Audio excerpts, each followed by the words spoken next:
Arya. Hi, Serial Farrell called out, slashing at her head. The stick swords clacked as Arya parried. Lift! He shouted, and his blade came whistling. Hers darted to meet it. The clack made him click his teeth together. Right, he said, and low, and left, and left, again, faster and faster, moving forward. Arya retreated before him, checking each blow. Lunge, he warned, and when he thrust she sidestepped, swept his blade away, and slashed at his shoulder. She almost touched him. Almost. So close it made her grin. A strand of hair dangled in her eyes, limp with sweat. She pushed it away with the back of her hand. Left, Sirio sang out. Low! His sword was a blur, and the small hall echoed to the clack, clack, clack. Left, left, high, left, right, left, low, left. The wooden blade caught her high in the breast, a sudden stinging blow that hurt all the more because it came from the wrong side. Ow! She cried out. She would have a fresh bruise there by the time she went to sleep, somewhere out at sea. A bruise is a lesson, she told herself, and each lesson makes us better. Sirio stepped back. You are dead now. Arya made a face. You cheated, she said hotly. You said left and you went right. Just so, and now you are a dead girl. But you lied. My words lied. My eyes and my arms shouted out the truth, but you are not seeing. I was so, said Arya. I watched you every second. Watching is not seeing, dead girl. The water dancer sees. Come, put down the sword. It is time for listening now. She followed him over the wall where he settled onto a bench. Sirio Farrell was the first sword to the Sea Lord of Bravos, and are you knowing how that came to pass? You were the finest swordsman in the city. Just so, but why? Other men were stronger, faster, younger. So why was Sirio Farrell the best? I will tell you now. He touched the tip of his little finger lightly to his eyelid. The seeing, the true seeing, that is the heart of it. Hear me. The ships of Bravos sail as far as the winds blow, to lands strange and wonderful, and when they return their captains fetch queer animals to the Sea Lord's menagerie. Such animals as you have never seen, striped horses, great spotted things with necks as long as stilts, hairy mouse pigs as big as cows, stinging manticores, tigers that carry their cubs in a pouch, terrible walking lizards with scythes for claws. Sirio Farrell has seen these things. On the day I am speaking of, the first sword was newly dead, and the Sea Lord sent for me. Many bravos had come to him, and as many had been sent away, none could say why. When I came into his presence he was seated, and in his lap was a fat yellow cat. He told me that one of his captains had brought the beast to him from an island beyond the sunrise. Have you ever seen her like? He asked of me. And to him I said, Each night in the alleys of Bravos I see 1,000 like him. And the Sea Lord laughed, and that day I was named the first sword. Arya screwed up her face. I don't understand. Sirio clicked his teeth together. The cat was an ordinary cat, no more. The others expected a fabulous beast, so it is what they saw. How large it was, they said. It was no larger than any other cat, only fat from indolence, for the Sea Lord fed it from his own table. What curious small ears, they said. Its ears had been chewed away in kitten fights. And it was plainly a tomcat, yet the Sea Lord said her, and that is what the others saw. Are you hearing? Arya thought about it. You saw what was there. Just so. Opening your eyes is all that is needing. The heart lies and the head plays tricks with us, but the eyes see true. Look with your eyes, hear with your ears, taste with your mouth, smell with your nose, feel with your skin.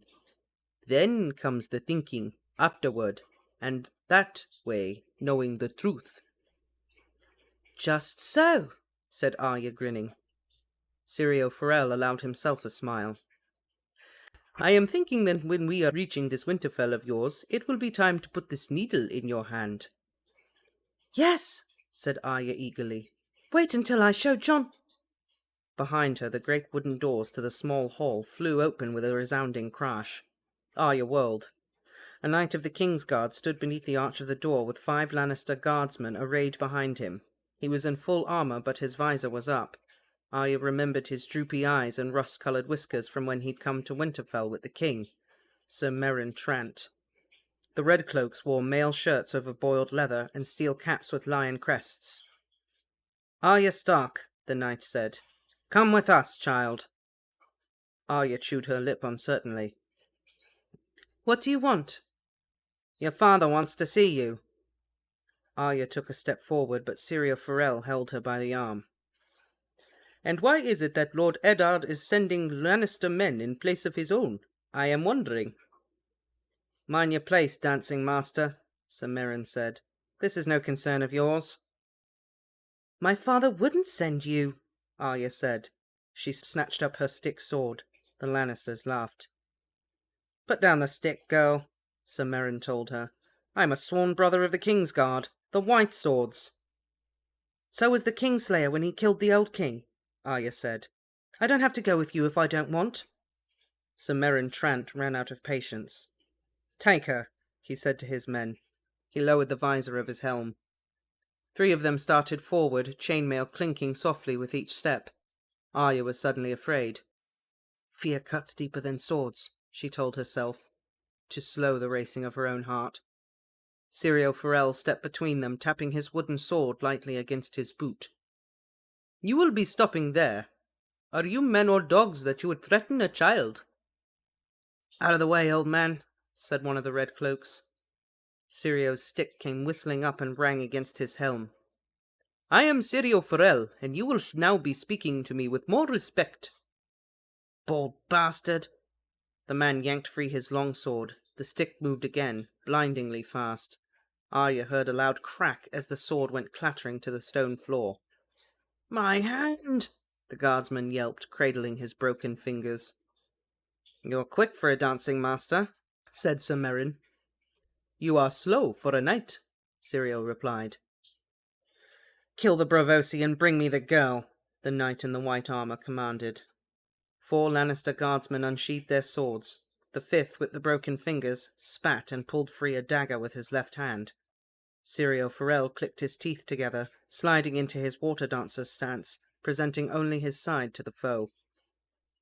"Arya, child," he called out, never looking, never taking his eyes off the Lannisters. "We are done with dancing for the day. Best you are going now.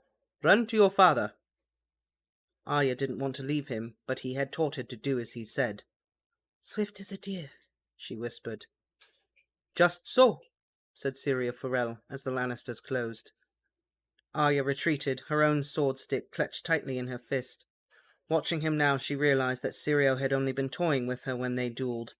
The red cloaks came at him from 3 sides with steel in their hands. They had chainmail all over their chests and arms, and steel codpieces sewn into their pants, but only leather on their legs. Their hands were bare, and the caps they wore had nose guards, but no visor over the eyes. Syrio did not wait for them to reach him, but spun to his left. Arya had never seen a man move as fast. He checked one sword with his stick and whirled away from a second. Off balance, the second man lurched into the first. Syrio put a boot to his back, and the red cloaks went down together.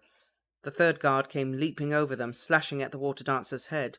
Syrio ducked under his blade and thrust upward. The guardsman fell screaming as blood welled from the red, wet hole where his left eye had been. The fallen men were getting up. Syrio kicked one in the face and snatched the steel cap off the other's head. The dagger man stabbed at him. Syrio caught the thrust in the helmet and shattered the man's kneecap with his stick. The last red cloak shouted a curse and charged, hacking down with both hands on his sword. Syrio rolled right, and the butcher's cut caught the helmetless man between the neck and shoulder as he struggled to his knees. The long sword crunched through mail and leather and flesh. The man on his knees shrieked. Before his killer could wrench free his blade, Syrio jabbed him in the apple of his throat. The guardsman gave a choked cry and staggered back, clutching at his neck, his face blackening. 5 men were down, dead or dying by the time Arya reached the back door that opened on the kitchen. She heard Sir Meryn Trent curse. "Bloody oaths," he swore, drawing his long sword from its scabbard. Syrio Forel resumed his stance and clicked his teeth together. "Arya, child," he called out, never looking at her. "Be gone now." "Look with your eyes," he had said. She saw. The knight in his pale armor, head to foot, legs, throat and hands sheathed in metal, eyes hidden from his high white helm, and in his hand cruel steel. Against that, Sirio, in a leather vest with a wooden sword in his hand.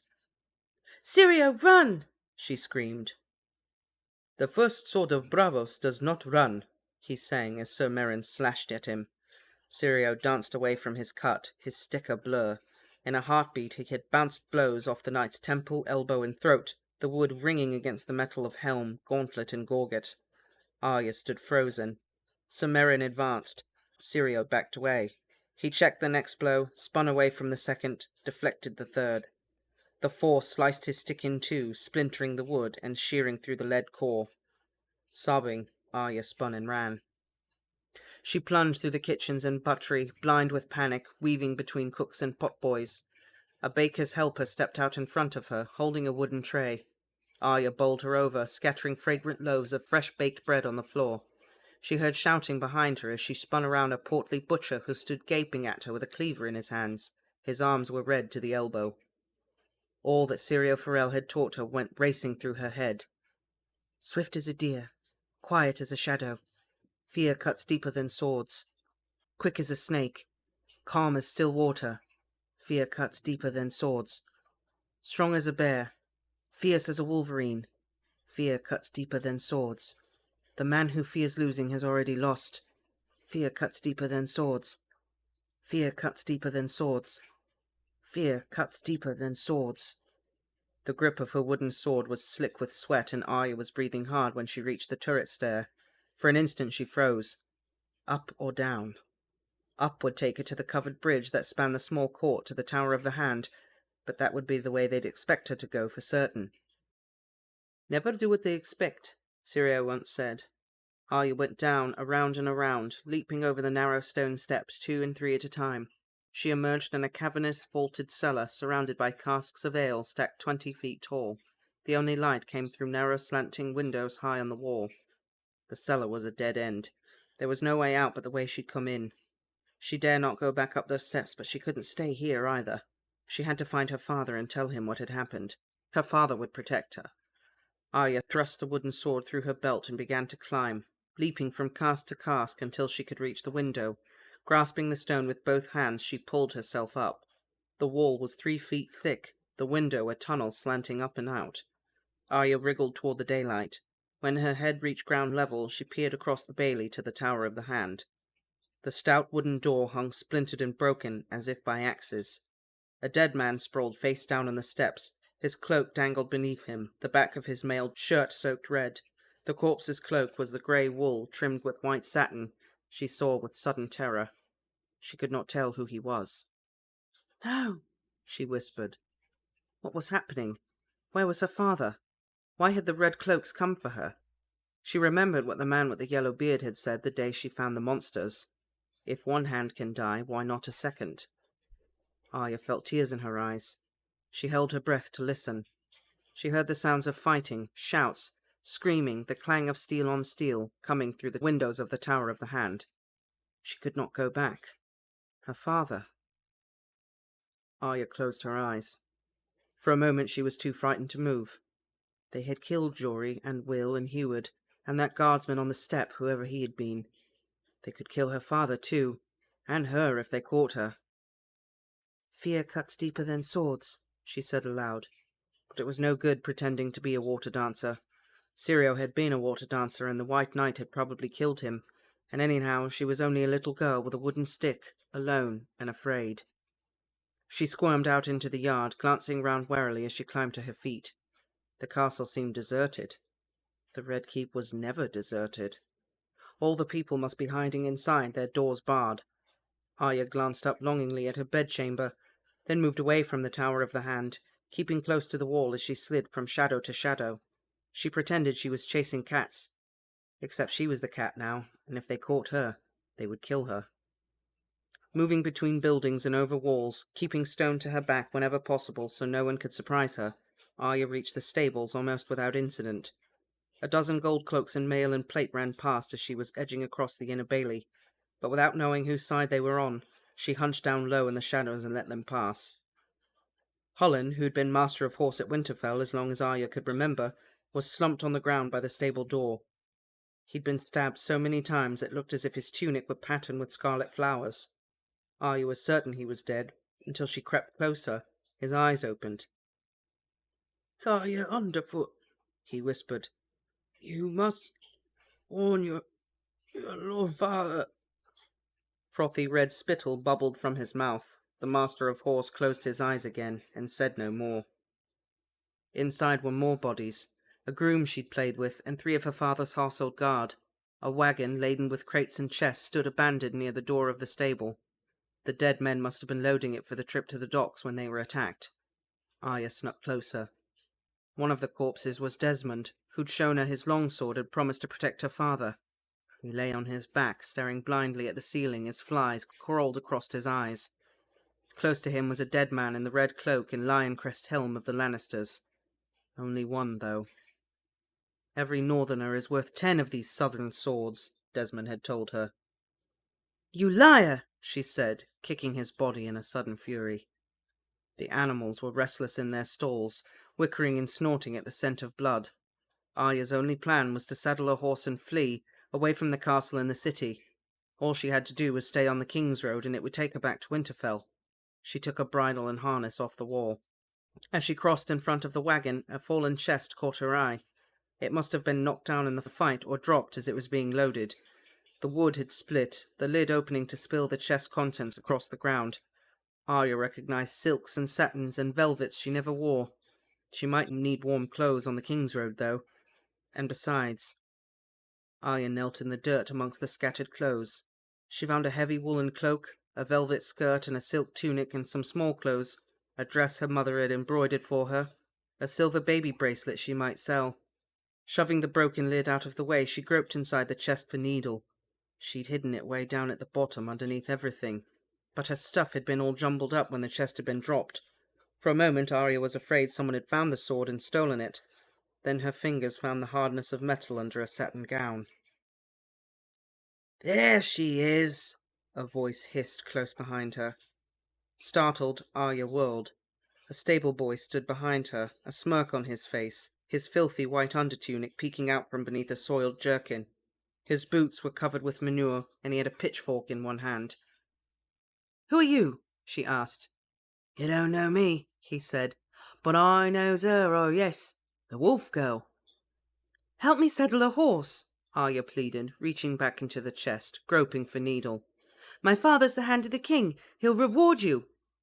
"Father's dead," the boy said. He shuffled toward her. "It's the queen who'll be rewarding me. Come here, girl." "Stay away." Her fingers closed round Needle's hilt. "I says come." He grabbed her arm, hard. Everything Syrio Forel had ever taught her vanished in a heartbeat. In that instant of terror, the only lesson Arya could remember was the one Jon Snow had given her, the very first. She stuck him with the pointy end, driving the blade upward with a wild, hysterical strength. Needle went through his leather jerkin and the white flesh of his belly, and came out between his shoulder blades. The boy dropped the pitchfork and made a soft noise, something between a gasp and a sigh. His hands closed round the blade. "Oh, gods!" he moaned, as his undertunic began to redden. "Take it out!" When she took it out, he died. The horses were screaming. Arya stood over the body, still and frightened in the face of death. Blood had gushed from the boy's mouth as he collapsed, and more was seeping from the slit in his belly, pooling beneath his body. His palms were cut where he grabbed at the blade. She backed away slowly, needle red in her hand. She had to get away. Someplace far from here. Someplace safe away from the stable boy's accusing eyes. She snatched up the bridle and harness again and ran to her mare, but as she lifted the saddle to the horse's back, Arya realized with a sudden sick dread that the castle gates would be closed. Even the postern gates would likely be guarded. Maybe the guards wouldn't recognize her. If they thought she was a boy, perhaps they'd let her out. No, they'd have orders not to let anyone out. It wouldn't matter whether they knew her or not. But there was another way out of the castle. The saddle slipped from Arya's fingers and fell to the dirt with a thump and a puff of dust. Could she find the room with the monsters again? She wasn't certain, yet she knew she had to try. She found the clothing she'd gathered and slipped into the cloak, concealing Needle beneath its folds. The rest of her things she tied in a roll. With the bundle under her arm, she crept to the far end of the stable. Unlatching the back door, she peeked out anxiously. She could hear the distant sound of swordplay and the shivery wail of a man screaming in pain across the bailey. She would need to go down the serpentine steps, past the small kitchen in the pig yard. That was how she'd gone last time, chasing the black tomcat. Only that would take her right past the barracks of the gold cloaks. She couldn't go that way. Arya tried to think of another way. If she crossed to the other side of the castle, she could creep along the river wall and through the little godswood. But first she'd have to cross the yard, in plain view of the guards on the walls. She'd never seen so many men on the walls. Gold cloaks, most of them, armed with spears. Some of them knew her by sight. What would they do if they saw her running across the yard? She'd look so small from up there. Would they be able to tell who she was? Would they care? She had to leave now, she told herself. But when the moment came, she was too frightened to move. Calm as still water, a small voice whispered in her ear. Arya was so startled she almost dropped her bundle. She looked round wildly, but there was no one in the stable but her, and the horses, and the dead men. Quiet as a shadow, she heard. Was it her voice, or Sirio's? She couldn't tell, yet somehow it calmed her fears. She stepped out of the stable. It was the scariest thing she'd ever done. She wanted to run and hide, but she made herself walk across the yard, slowly, putting one foot in front of the other as if she had all the time in the world and no reason to be afraid of anyone. She thought that she could feel their eyes, like bugs crawling on her skin underneath her clothes. Arya never looked up. If she saw them watching, all her courage would desert her, she knew, and she would drop the bundle of clothes, then run and cry like a baby, and then they would have her. She kept her gaze on the ground. By the time she reached the shadow of the royal sept on the far side of the yard, Arya was cold with sweat, but no one had raised the hue and cry. The sept was open and empty. Inside, 100 prayer candles burned in a fragrant silence. Arya figured the gods would never miss two. She stuffed them up her sleeves and left by a back window. Sneaking back to the alley where she'd cornered the one-eared Tom was easy, but after that she got lost. She crawled in and out of windows, hopped over walls, and felt her way through the dark cellars, quiet as a shadow. Once she heard a woman weeping. It took her more than an hour to find the low, narrow window that slanted down to the dungeon where the monsters waited. She tossed her bundle through and doubled back to light her candle. That was Chauncey. The fire she'd remembered seeing had burnt down to the embers, and she heard voices as she was blowing on the coals. Cupping her fingers round the flickering candle, she went out the window as they were coming in the door, without ever getting a glimpse of who it was. This time the monsters did not frighten her.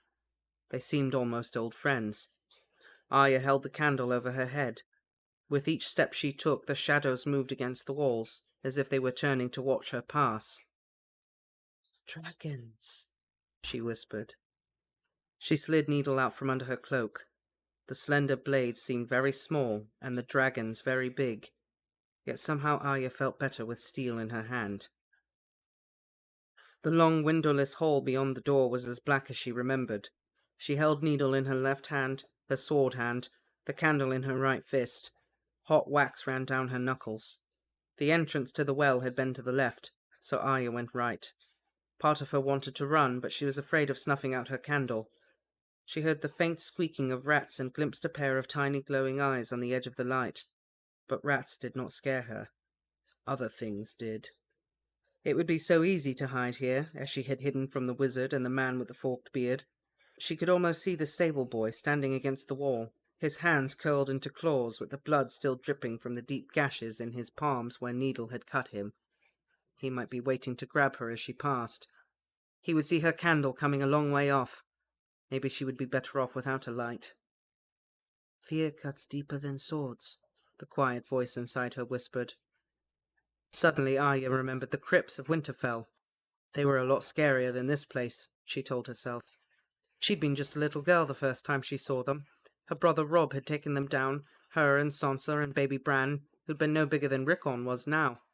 They'd only one candle between them, and Bran's eyes had gotten as big as saucers as he stared at the stone faces of the kings of winter, with their wolves at their feet and their iron swords across their laps. Rob took them all the way down to the end, past Grandfather and Brandon and Lyanna, to show them their own tombs. Sansa kept looking at the stubby little candle, anxious that it might go out. Old Nan had told her there were spiders down there, and rats as big as dogs. Rob smiled when she'd said that. "There are worse things than spiders and rats," he whispered. "This is where the dead walk." That was when they heard the sound, low and deep and shivery. Baby Bran had clutched at Arya's hand.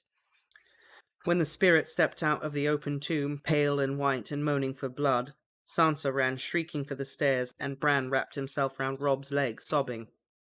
Arya stood her ground and gave the spirit a punch. It was only Jon, covered with flour. "You stupid," she told him. "You scared the baby." But Jon and Rob just laughed, and pretty soon Bran and Arya were laughing too. The memory made Arya smile, and after that the darkness held no more terrors for her. The stable boy was dead. She'd killed him, and if he jumped out at her, she'd kill him again. She was going home. Everything would be better once she was home again, safe behind Winterfell's grey granite walls. Her footsteps sent soft echoes scurrying ahead of her as Arya plunged deeper into the darkness. Well, gotta start this one off by giving props to Syrio Forel. What a badass.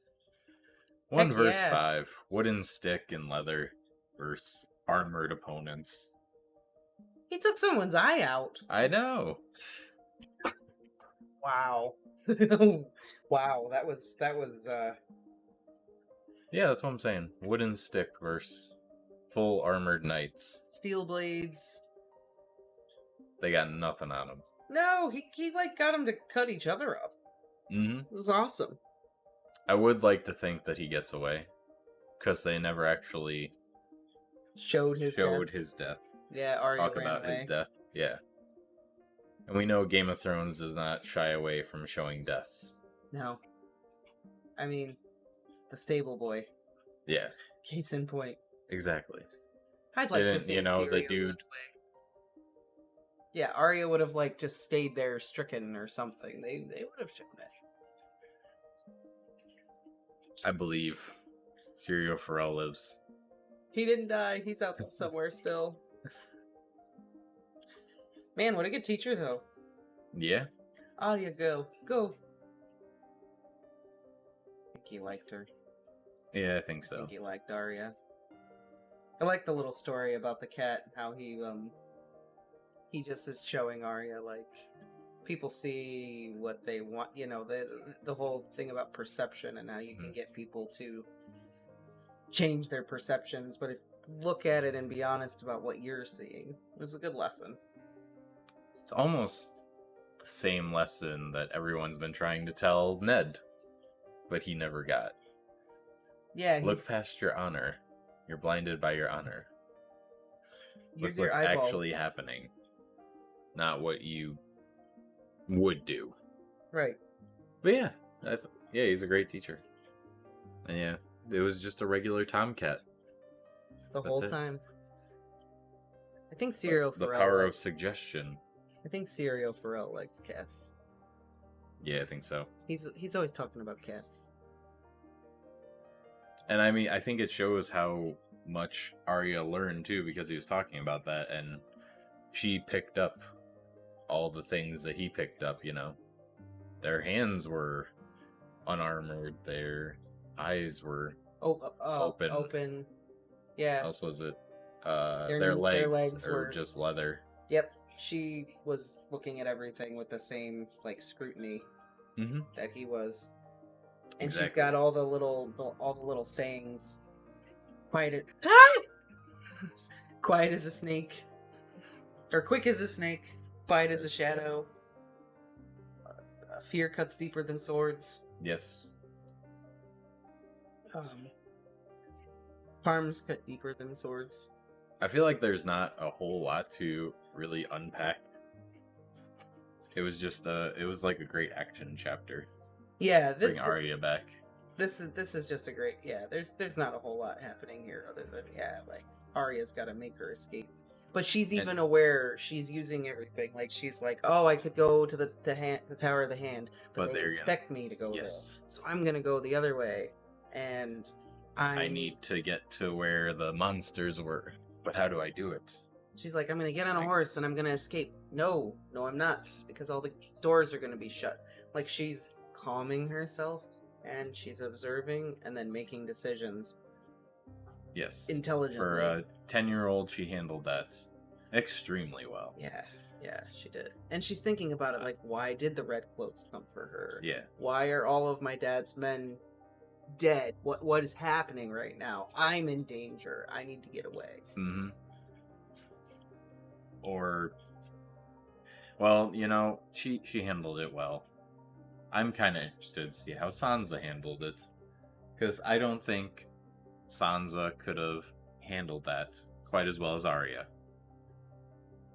Well, we'll get to find out how Sansa handles everything in the next chapter, because we get to hang out with Sansa next time. If only someone had taught her. To be quiet as a shadow. Yes. The fear cuts deeper than swords. Yes. Oh, I think ladies don't use swords. My golden lion prince will protect me. It'll be okay. It'll be fine. Joffrey will save me. But I think this chapter is also just like it shows like Martin can write the suspense and the intensity, the action, and like it's fun and adrenaline, and he's good at that stuff. And then you finally find out what the monsters actually are. Oh, they were dragons. They were dragon skulls, which you kind of like knew, but I feel like a lot of the chapters we've read in the past weeks have just been political debates, setting up the plot and conflicts and that sort of thing. relationships between characters and history. It was nice to just have a chapter that's just Arya's chapter, really. I mean, it's caused by the political debates and the conflicts that were set up, but really it was just, her escaping. It's just an Arya chapter. It didn't really conflict with anything outside of it. It's just her reacting to what's happening and just her inside her own head the entire time. And it's got nothing to do with Sansa, they're fighting about, or Joffrey being stupid, or any of the little conflicts that they were having. It was literally just her and Syrio doing their thing, and then it just shit hit the fan. And did find out that Jon is quite the prankster, covering himself with flour and sneaking down to the crypts to play jokes. Yes. Jon and Robb got jokes. And Arya was the only one that didn't freak out. Yep. She just punched him in the face. I like that little story. Yeah. About them going down in the crypts together, and Robb being like, "There's scarier than the dead walk in the crypts." Right. Oh, alrighty. Good times. Happy times. Times before they went to King's Landing. Yeah, times before they went to King's Landing and Ned met Littlefinger. And Catelyn found Tyrion. Wonder how that guy's doing. I think we mentioned this in the last one, but I'm still curious because it's been so long since we heard about Tyrion. Wonder how that guy's doing. Yeah. What's he up to? We don't know. We really haven't heard from Catelyn or Tyrion or anyone. No, we haven't. It's been Ned. I think we mentioned it in last chapter or the chapter before, but still I'm wondering. Yeah, because we think Catelyn and what's her name are just up at the Eyrie getting drunk right now? Catelyn, can't believe you fucking let go. Can't believe you did this. Liza can't drink, she's breastfeeding. Yeah. She shouldn't. Fair enough. Well, she shouldn't, yeah, but does. This is the Middle Ages. They didn't Who knows? know. Yeah. They don't know. Maybe this is a time where breastfeeding could be done without. I don't know. Yeah. I don't know. Catelyn's getting drunk for the both of them. Yeah, maybe. Maybe she's like, you can't have any, but I'll have some for the two of us. Yes. Maybe Tyrion has been taken prisoner by the mountain people. Or maybe he's just getting drunk with them. Yeah, maybe everyone's getting drunk. Yeah. Maybe I should get drunk. Maybe they're all sitting by the fire and maybe they're all just hanging out and just having a good time. I don't know. All this shit's going down in King's Landing, and they're just like, I'm glad we worked this out, guys. There can be peace at last, finally. Yeah, right? Then they're gonna find out, oh crap, my sister. So, currently in the story, Catelyn has let Tyrion get away. Yes. Tyrion is in the middle of the high road with Bronn Yes. and the mountain people. Yes. Ned has been captured. Yes. Because Littlefinger is Littlefinger. And did not hold up to his side of the bargain. Correct.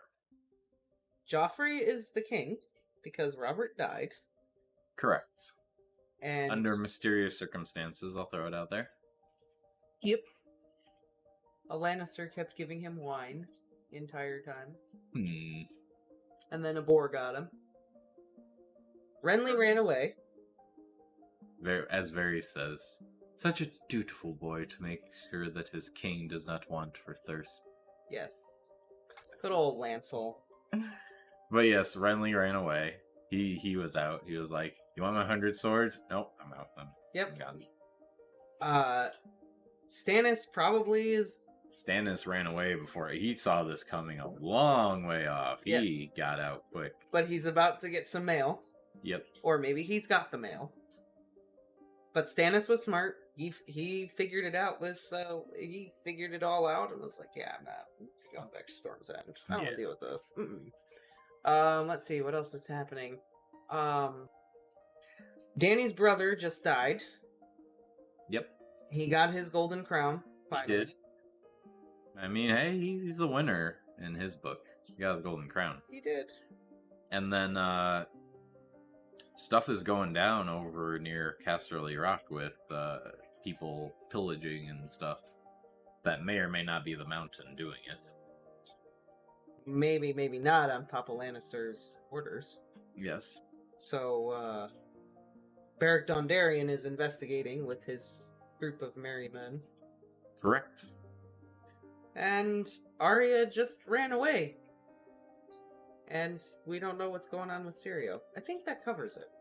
Yeah, I'm pretty sure. Everything. That's a lot. Yeah, that's a lot. And this is only the first book. I know. Jeez, when we get to Feast for Crows. A lot to keep track of. Oh. But alright, yeah, so that's it. So we'll find out what's going on with Sansa next time, now that we know what's happening with everyone else.